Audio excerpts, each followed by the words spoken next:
Welcome to this tutorial. Within the next minutes, we will show how to implement the Profinet I/O link master from SIG into a Siemens S300 PLC environment using the engineering tool Step 7. First of all, the Step 7 software is started and a new project is generated by clicking on File, New. The project name has to be entered, which is in our example I/O link master. The hardware PLC settings need to be rebuilt in the software. Right-click on the just generated project, go to Insert New Object and add the relevant station. In this example, we are using a Simatic 300. The name is left as Simatic 300. In this station, the hardware configuration is opened by double-clicking on Simatic 300 and then Hardware. First of all, the hardware rack needs to be added. Go to Simatic 300, Rack 300 and add the rail via drag and drop to the hardware configuration. Then the used CPU is added. In this example, it is a CPU 315 2PN DP. Select the relevant file and add it to the configuration in slot 2. The IP address needs to be configured. The given IP address of the CPU is 192.168.0.100. In the next step, a new subnet needs to be added. We will call it IOLM. Now the subnet and the CPU's IP address is set and will be confirmed with OK. The Profinet network is now added to the CPU. The next step is to add the I/O link master. The necessary GSDML file has been downloaded from sig.com and needs to be installed now. Go to Options and Install GSD file. Browse the folder, select the file and click on Install. Afterwards, the hardware catalog is being updated. Before the I/O link master is added, the IP address as well as a name needs to be assigned. Go to PLC, Ethernet, Edit Ethernet node. Click on Browse.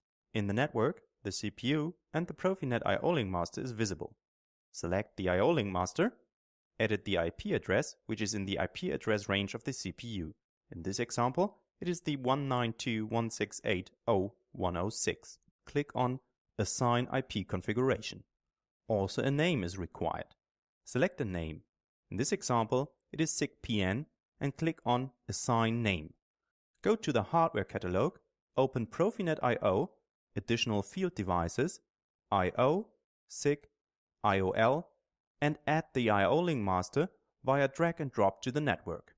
Enter the device properties by double-clicking the device symbol. The just assigned device name SIGPN is entered as device name. By clicking on Ethernet, the Ethernet settings need to be adjusted. First of all, set the IP address to the correct area, which is in this case 192.168.0.106.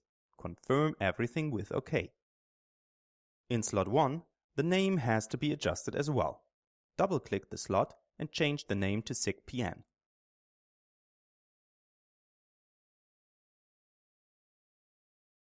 Go to the Parameters tab and select the port functions. To port 0, an I/O link device is connected, so the value needs to be changed to I/O link. Confirm with OK. On slot 2, the standard I/O needs to be deleted. Go to the hardware catalog and select I/O link modules. Now the correct module needs to be added. This depends on the connected sensor. In this case, a sensor with a process data length of 4 bytes is connected.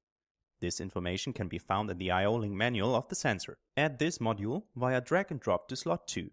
If a validation is required, this can be done via double-clicking on this module, and in the tab Parameters, this parameter can be changed. Now the configuration is finished and it can be compiled. After compilation, it is loaded to the PLC. Confirm all messages.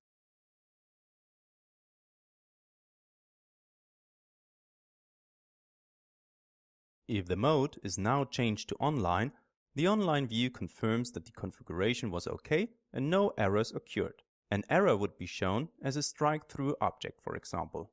The hardware configuration is now successfully completed. The next step we would like to show in this tutorial is the communication with the integrated web server.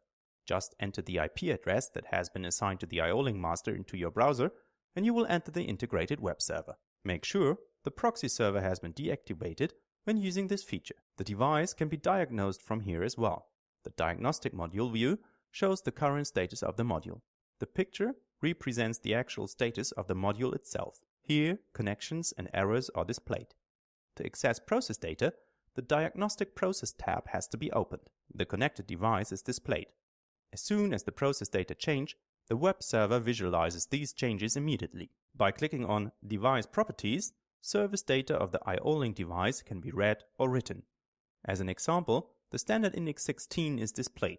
This index is the vendor name of the connected device.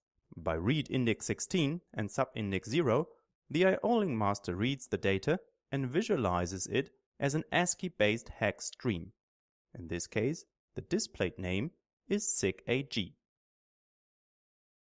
For more information, visit us at sig.com.